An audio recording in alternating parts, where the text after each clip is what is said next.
విద్యుత్ ఆర్టిజన్స్ కార్మికుల న్యాయమైన డిమాండ్లను రాష్ట్ర ప్రభుత్వం వెంటనే పరిష్కరించాలని మాజీ డిప్యూటీ స్పీకర్ బీఆర్ఎస్ పార్టీ జిల్లా అధ్యక్షురాలు ఎం పద్మా దేవేందర్ డిమాండ్ చేశారు. మెదక్ జిల్లాలో గత 7 రోజులుగా కొనసాగుతున్న ఆర్టిజన్ కార్మికుల సమ్మెలో పాల్గొని బీఆర్ఎస్ పార్టీ తరఫున కార్మికులకు మద్దతు ప్రకటించారు. ఈ సందర్భంగా మాట్లాడుతూ ఎన్నికల సమయంలో కాంగ్రెస్ ప్రభుత్వం ఇచ్చిన హామీలను నిలబెట్టుకోవాలని, విద్యుత్ కార్మికుల సమస్యలను ఆలస్యం చేయకుండా పరిష్కరించాలని కోరారు. ఇప్పటికే వారం రోజులుగా సమ్మె కొనసాగుతున్నప్పటికీ ప్రభుత్వం స్పందించకపోవడం శోచనీయమన్నారు. కార్మికులు ఏపీఎస్సీబీ నిబంధనలను యథాతథంగా అమలు చేయాలని ప్రభుత్వం డిమాండ్ చేశారు. ప్రభుత్వం వెంటనే కార్మికులతో చర్చలు జరిపి సమస్యలకు పరిష్కారం చూపాలని, లేని పక్షంలో బీఆర్ఎస్ పార్టీ తరఫున కార్మికులకు అండగా నిలిచి పోరాటం కొనసాగిస్తామని హెచ్చరించారు. రాష్ట్రానికి విద్యుత్ రంగం కీలకమని పేర్కొంటూ విద్యుత్ శాఖ మంత్రి బట్టి విక్రమార్క వెంటనే స్పందించి కార్మికులను చర్చలకు ఆహ్వానించాలని కోరారు. రాష్ట్రంలో ప్రస్తుత పాలనపై విమర్శలు గుప్పించిన ఆమె విద్యుత్ కార్మికులు ఐక్యంగా పోరాటం చేయాలని పిలుపునిచ్చారు. కార్మికుల పక్షాన బీఆర్ఎస్ పార్టీ ఎల్లప్పుడూ నిలుస్తుందని స్పష్టం చేశారు. ఈ కార్యక్రమంలో మాజీ మున్సిపల్ చైర్మన్ మల్లికార్జున గౌడ్, పట్టణ పార్టీ కౌన్సిలర్ మామిళ్ళ ఆంజనేయులు, న్యాయవాది జీవన్ రావు, మున్సిపల్ కౌన్సిలర్ దీపక్ కుమార్, జుబేర్ అహ్మద్, ఉదయ్ కుమార్, మెదక్ మండల పార్టీ అధ్యక్షులు ఎం అంజగౌడ్, నాయకులు పూసల సంతోష్, సునీల్, ఇందాద్ మోహన్, మహిళా నాయకురాలు చంద్రకళ, రాధ, విద్యుత్ కార్మికులు తదితరులు పాల్గొన్నారు.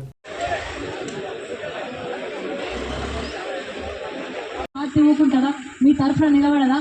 మీ తరఫున గాళ్లకు అడగట్టుకొని తిరగమా? డెఫినెట్గా తిరుగుతాం. మీకు జెన్యున్ కోరిక, మీకు కావాల్సిందే, చేయాల్సిందే. 30,000తో ఈ రోజుల్లో బతుకు అంటే 24 గంటలు పనిచేసి 24 గంటలు ప్రజల కోసం పనిచేసి 30,000తో బతకడం అంటే దుర్భరమైన పరిస్థితి.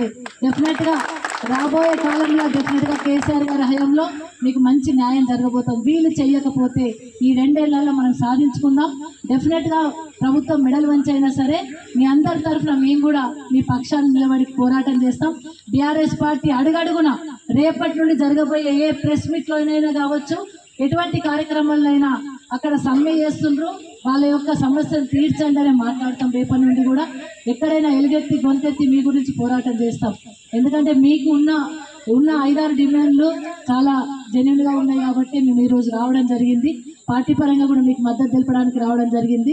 మరి ముఖ్యంగా మీ సమస్యలను ప్రభుత్వం దృష్టికి తీసుకుపోవడమే కాకుండా వాటి గురించి పోరాటం చేద్దాం. నాకు తెలిసినంత వరకు చర్చలకు పిలిస్తే కూడా మీరు గట్టిగా నిలబడాల్సిన అవసరం ఉంది. పిలిస్తే ఒకవేళ మేము డిమాండ్ చేస్తున్నాం, మీరు డిమాండ్ చేస్తున్నాం, ఆ తర్వాత ఏపీఎస్సీబీ రూల్స్ ప్రకారం మనకి ఏదైతే ఉందో వాళ్ళని కూడా రెగ్యులరైజ్ చేసుకోవాలి, కన్వర్షన్ చేసుకోవాలి అనే ఉద్దేశం కూడా మన డిమాండ్ ఉండే. మిగతా డిమాండ్స్ కూడా ఉన్నాయి. ఏవైనప్పటికీ కూడా ఇవన్నీ కూడా ఇవి మన హక్కులు, మీకు సంబంధించినవి, డెఫినెట్గా కావాల్సినవే, చేయాల్సినవే. ఏ ప్రభుత్వం ఉన్నా చేయాల్సినవే. అప్పుడున్న ఇబ్బందుల వల్ల కొంతమంది కోర్టుకు వెళ్ళడం వల్ల, కొన్ని ఇబ్బందికరమైన పరిస్థితుల వల్ల అప్పుడే వచ్చిన తెలంగాణ రాష్ట్రం అనేక మందిని రెగ్యులరైజ్ చేసుకున్నాం. అనేక ఎంప్లాయ్మెంట్ కూడా ఇవ్వడం జరిగింది. ఎలక్ట్రిసిటీ డిపార్ట్మెంట్ను విద్యుత్ శక్తి పరంగా తెలంగాణ రాష్ట్రంలో 24 గంటల కరెంట్ ఇవ్వాలనే ఉద్దేశం కొద్దీ, రైతులను కాపాడుకోవాలనే ఉద్దేశం కొద్దీ ఎంప్లాయ్మెంట్ విషయంలో కూడా తగు జాగ్రత్త పడి ఎక్కువ మందినే తీసుకోవడం జరిగింది. అయినప్పటికీ కూడా ఇంకా కొన్ని పనులు మిగిలిపోయి ఉండొచ్చు. నాకు తెలిసినంత వరకు కేసీఆర్ గారి హయాంలోనే చాలా ఎక్కువ మటుకు ఎంప్లాయ్మెంట్లో ఇబ్బందికరమైన పరిస్థితి లేకుండా జరిగినాయి. కానీ బడ్జెట్ అయిపోయాక మిమ్మల్ని దగ్గర తీస్తాం, పిలుస్తాం, మాట్లాడతాం. బడ్జెట్ అయిపోయాక మిమ్మల్ని పిలుస్తాం, మాట్లాడతాం, కూర్చుండబెడతాం. వాళ్ళకి మాట తప్పుడు అలవాటైంది, మాట ఇచ్చుడు అలవాటైంది, మాట తప్పుడు అలవాటైంది. కనీసం ఎవరైతే ఎంప్లాయీస్ ఉన్నారో వాళ్ళని దగ్గర తీసుకున్నాడో, వాళ్ళకి నచ్చ చెప్పుకున్నాడో, వాళ్ళకి మాట్లాడో, డిపార్ట్మెంట్ పరంగా వాళ్ళకి కావాల్సిన సదుపాయాలు కల్పిస్తామని చెప్పడం వరకు ఇప్పటి వరకు 7 రోజుల నుండి ఆపరేటర్లు అంటే దాదాపు నాకు తెలిసినంత వరకు ఒక రోజు కనుక మీరు పనిచేయకపోతే కరెంట్ అనేది స్తంభింపజేయొచ్చు. నిజంగా చెప్పాలంటే మిమ్మల్ని తీసేంత శక్తి ఎవరికి లేదు. మేము కూడా చెప్తాం, మేమేం ఊకం మిమ్మల్ని తీసేస్తాం. మిమ్మల్ని తొలగిస్తే కన్వైన్ చేస్తే ఊపిన ప్రసక్తి లేదు. ఇంకోటి ఉంటున్నా, 98% మీరు ఇందులో పాల్గొంటున్నారు. అదేవిధంగా కొనసాగింది. ఒక 2% మనం చూడాల్సి 98% ఎవరైతే నాకేమైతుంది, నేను పోయి జాయిన్ అవుతా, నేను లేకపోతే పని చేసుకుంటా అంటే మాత్రం ఎవరు మీకు సపోర్ట్ చేయరు. ఒకటే మీరు అందరూ ఏమన్నా మనం ఐక్యత వర్ధిల్లాలంటున్నాం. కార్మికుల ఐక్యత వర్ధిల్లాలి. కార్మికుల ఐక్యంగా పోరాటం చేసిన దాంట్లో మనందరం కూడా ముఖ్యంగా కరెంట్లో బాగా సఫర్ అయినాం తెలంగాణ రాష్ట్రం కాబట్టి.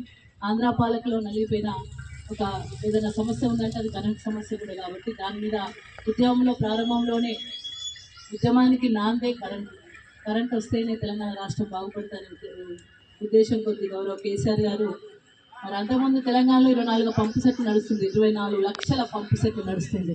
బట్ అన్నిటికీ కరెంటు కావాలంటే మరి కరెంటు మీదనే ఆధారపడి, బోర్ల మీద ఆధారపడిన బతుకులు ఉంటుండే కాబట్టి కరెంటు రాక రైతులు ఆత్మహత్యలు చేసుకునే పరిస్థితి దాకా వెళ్ళిన తర్వాత కరెంటు సమస్యను తీర్చాలనే ఉద్దేశం కొద్ది తెలంగాణ రాష్ట్ర సాధన చేసిన తర్వాత గౌరవ కేసీఆర్ గారు కరెంటు విద్యుత్ శక్తిపై డిపార్ట్మెంట్ దృష్టి పెట్టడం జరిగింది. దాంట్లో భాగంగా 24 గంటల కరెంటు సాధించడం. ఏం రూల్స్ ఉండాలనో ఏదో ఒక రకంగా వాళ్ళ ఆలోచన ఉండాలి, కానీ ఇప్పటి వరకైతే మరి అలాంటి ఆలోచనలు ఏమి లేకుండా ఇచ్చిన మాటను తప్పి మళ్ళీ తెలంగాణ రాష్ట్రంలో ఎన్ని హామీలు అయితే 420 హామీలు 6 గ్యారంటీలు ఎట్లా తప్పిందో మీరు కూడా మాట తప్పింది. అంటే వాళ్ళకి అసలు మాట ఇచ్చడం అనే విషయాన్ని కూడా నాకు తెలిసి మర్చిపోయినట్టున్నారు. సమ్మె వరకు తెచ్చుకున్నారు. ఒక ప్రభుత్వం ఏర్పడి 2 సంవత్సరాలే అవుతుంది, అయినప్పటికీ కూడా 23,000 మంది ఆల్మోస్ట్ వల్ల సమ్మెలో దిగిండ్రంటే ఆ ప్రభుత్వం యొక్క పనితీరు బయటపడతా ఉంది. ఆ ప్రభుత్వం ఏ విధంగా పనిచేస్తో తెలుస్తూ ఉంది.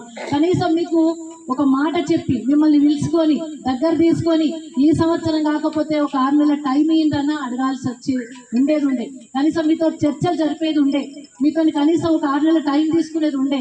లేకపోతే మొన్న నాకు మీ తరఫున ఒకటి ఏంటంటే, మొన్న అసెంబ్లీ ఉన్నప్పుడు మీరు సమ్మె చేస్తే అసెంబ్లీలో ఈ చర్చకు వస్తుండే, మనోళ్ళు డిమాండ్ చేతురు, బీఆర్ఎస్ పార్టీ తప్పకుండా మీ తరఫున కొట్లాడుతుండే, మీ తరఫున వాళ్ళని నిలదీస్తుండే, మీ తరఫున సరే మేము ఎలక్షన్లో వచ్చి మేము దిగిపోయినాం కావచ్చు, మీరు వచ్చింది కదా వాళ్ళకి మాట ఇచ్చింది కదా అని ఆ రోజు ఇచ్చిన మాటను తీసుకొచ్చారు. భాగంగానే మనకు సబ్ స్టేషన్లు కూడా చాలా రావడం జరిగింది. అంటే మనకు ఓవైపు కరెంటు విద్యుత్ శక్తి ఉత్పత్తి జరిగింది, జెన్కో అయింది, డిస్ట్రిబ్యూషన్ అయింది, దాని ద్వారా ఎంప్లాయ్మెంట్ కూడా పెరగాల్సిన అవసరం ఉంది. ఆ పెరిగిన సందర్భంలోనే అప్పుడున్న చాలా మందిని కాంట్రాక్ట్ పరంగా ఉన్న వాళ్ళను రెగ్యులరైజ్ చేసుకోవడం జరిగింది, అదేవిధంగా అబ్జార్ప్షన్ చేసుకోవడం జరిగింది. నెక్స్ట్ రెండోది, ఎవరైతే రెగ్యులరైజ్ లేక 25,000 మంది అనుకుంటారు, నాకు తెలిసిన సబ్జెక్టు కరెక్షన్ 23,000 మందిని అప్పుడున్నప్పుడు కరెంటు విషయంలో వీళ్ళు బాగా పనిచేయాల్సిన అవసరం ఉందనే ఉద్దేశంతో గతంలో ఇబ్బందికరమైన పరిస్థితులు ఉన్నప్పటికీ కూడా మరి 23,000 మందిని మన ఆర్టిజన్స్ని కూడా మనం తీసుకోవడం జరిగింది. కొంతమంది రెగ్యులరైజ్ కూడా చేసుకున్నాం, కొంతమందికి కావట్టు ఆబ్జెక్షన్స్ ద్వారా వాళ్ళ కరెక్ట్గా వాళ్ళు అంటే ఈ రెగ్యులరైజ్లోకి రాలేకపోయినట్టున్నారు నాకు తెలిసినంత వరకు. దాని తర్వాత ఏమైంది, తర్వాత గవర్నమెంట్ నడుస్తూ ఉంది, కొంతమంది కోర్టుకు వెళ్ళినారు, కొంతమంది మాకు కూడా కావాలని అర్హత కావాలన్నారు, ఇంకో డిమాండ్ కూడా ఉంది మీ దగ్గర.